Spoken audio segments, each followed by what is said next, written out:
मेरा नाम कमल किशोर है सर। अब किस चुनाव के लिए झांसी के भट्टा गांव खिरकपट्टी निवासी कमल किशोर ने झांसी ललितपुर लोकसभा सीट पर चुनावी मैदान में निर्दलीय प्रत्याशी के रूप में आज जिला कलेक्ट्रेट परिसर में अपने समर्थकों के साथ पहुंचकर अपना नामांकन पत्र दाखिल किया है। निर्दलीय प्रत्याशी ने बताया कि वह भ्रष्टाचारी मजदूर वर्ग के लोगों के लिए, बेरोजगार युवाओं व विकास के लिए विशेष चुनावी मुद्दों को लेकर ये चुनाव लड़ने जा रहे हैं। इसी के साथ निर्दलीय प्रत्याशी ने झांसी ललितपुर लोकसभा की जनता से आग्रह किया है कि निर्दलीय प्रत्याशी कमल किशोर को भारी संख्या में वोट देकर विजयी बनाए। आइए हम बात करते हैं निर्दलीय प्रत्याशी कमल किशोर से कि किन मुद्दों को लेकर चुनाव लड़ रहे हैं। झांसी से पत्रकार नईम खान के साथ पारस शर्मा की रिपोर्ट। मेरा नाम कमल किशोर है सर। अब किस चुनाव के लिए क्रिया में है और किन मुद्दों के लिए? मैं सर झांसी ललितपुर लोकसभा से निर्दलीय प्रत्याशी के रूप में हूँ सर। और मेरा जो मेन मुद्दा रहेगा चुनाव जीतने के बाद, अगर मुझे सब जनता आशीर्वाद के रूप में एक मौका देती है, तो मेरा जो मेन मुद्दा रहेगा कमज़ोर वर्ग को मजबूत करना। जैसे कि होटल स्टाफ हुए, लेबर वर्ग है, और जो सब्जी फल का ठेला लगाते हैं, चाय बेचने वाले हैं, ऑटो वाले हैं, जिनकी छोटी छोटी समस्याएं होती हैं, ये किसी को पता है नहीं, क्योंकि किसी को मौका ही नहीं मिलता, उन तक समय ही नहीं है किसी के पास उन तक जाने के लिए।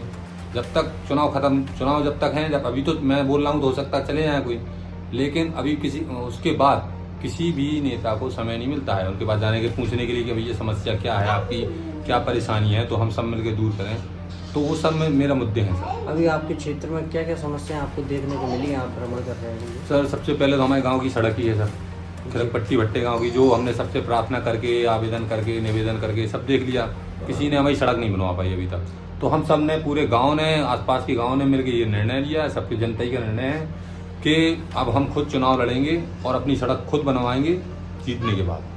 जैसा कि आप झांसी ललितपुर से चुनाव लड़ रहे हैं, क्या आपने और झांसी में और भी जगह कोई विकास के लिए कुछ देखा है? क्या क्या विकास कराएंगे आप? सर अभी मैं वादे तो नहीं कर सकता, लेकिन जिस दिन मौका मिलेगा मुझे तो मैं आपको करके दिखाऊंगा। पूरे 5 साल नहीं चाहिए मुझे, 3 साल के अंदर आपको ये सब, आपको मैं जवाब नहीं दूंगा। जो हमारे जनता है झांसी ललितपुर की, 3 साल के अंदर जब मैं करके दिखाऊंगा वो जवाब देंगे आपको। अभी आपको क्या लगता है कि झांसी ललितपुर क्षेत्र में कोई विकास है या नहीं? देखिए सर, ऐसा है कि जिनको मौका मिला है, जो हमारे आदर्श हैं, किसी भी दल किसी पार्टी के नेता हों, मैं सब उन सबका सम्मान करता हूं। जितना जिनसे बना है उनने उतना काम का अपने हिसाब से अपने स्तर पे कर दिया है। अब होता क्या है कि सर कि सबकी सोच अलग होती है, सबके विचार अलग होते हैं, सबके काम करने के तरीके अलग होते हैं। और उन सब ने तो अपना ये धरती पे जन्म लिया है, बुंदेलखंड की पावन धरती है, अपनी वीरभूमि है, इन पर उन सब ने जन्म लेके अपना कर्तव्य निभा दिया है। अब हम जो युवा पीढ़ी है, हम लोगों का भी ये फर्ज बनता है, कर्तव्य बनता है कि उन सबके काम को और नाम को दोनों को आगे ले जाएं, क्योंकि दल अलग हैं, पार्टी अलग है, लेकिन लोग तो सब अपने हैं सर। जैसा कि अभी आपने बताया है कि गरीब कुछ लोगों को हम उठाएंगे, क्या इसके साथ साथ आप क्या विकास कराएंगे या नहीं? यहाँ से क्या सिर्फ गरीब जो असहाय लोग हैं उन्हीं की मदद आप? नहीं सर, जो विकास सामने आएगा, जो विकास की कमी होगी उस विकास को पूरा किया जाएगा, उस विकास को करा जाएगा, सबकी राय ली जाएगी, सबसे पूछा जाएगा कि हाँ कमी कहाँ है, मुझे आदेश कीजिए। मैं तो सेवक हूँ, वो सेवक ही रहूँगा, मुझे नेता नहीं बनना था कभी। नेता इसलिए नहीं बनना मुझे क्योंकि हम सब ने देखा है और सुना भी कि नेता बनने के बाद लोगों की मानसिकता बदल जाती है। मुझे नहीं बनना नेता कभी, मैं तो सेवक हूँ और सेवक ही रहूँगा जनता का हमेशा। और क्या आप अपना पर्चा वापस तो नहीं लेंगे 6 तारीख के बाद? पर्चा वापस लेने के लिए थोड़ी ना नामांकन किया है और थोड़ी ना 1.5 महीने से सर आप सब लंच में खाना खाते हैं, मेहनत के साथ आप सब लंच में खाना खाते हैं जी। मैं नहीं खा रहा 1.5 महीने से मुझे समय नहीं मिला। रात में 11 बजे आके खा रहा है 10 बजे जी। अब आप सोचिए सर, पूरी मेहनत के साथ अब बिल्कुल सर। आगे क्या रहेगा जनता? आगे क्या रहेगा सर?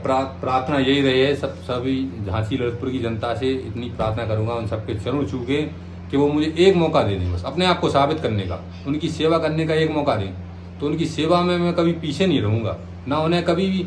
हर बार होता क्या है कि हम सब चुनाव हो जाते हैं, उसके बाद हम सबको एक अफसोस होता है कहीं ना कहीं कि नहीं यार हमने इनको गलत चुन लिया, इनको चुनना, ऐसा होता है। चुनाव के लिए जनता से क्या कहना चाहेंगे? वही मैं कह रहा हूँ सर, वही मैं कह रहा हूँ, उसी पे जा रहा हूँ। वो मैं कह रहा हूँ कि सर अपना एक वोट मुझे मैं नहीं ये कहता हूँ कि आपके घर के 4 सदस्य हैं, 4 आप वोट दीजिए मुझे। मैं तो आप सबसे प्रार्थना करता हूँ कि एक वोट मुझे जरूर दे दीजिए, हर घर से एक वोट। इसलिए आप सब इस बार सोच बना लेंगे, एक सोच और एक वोट।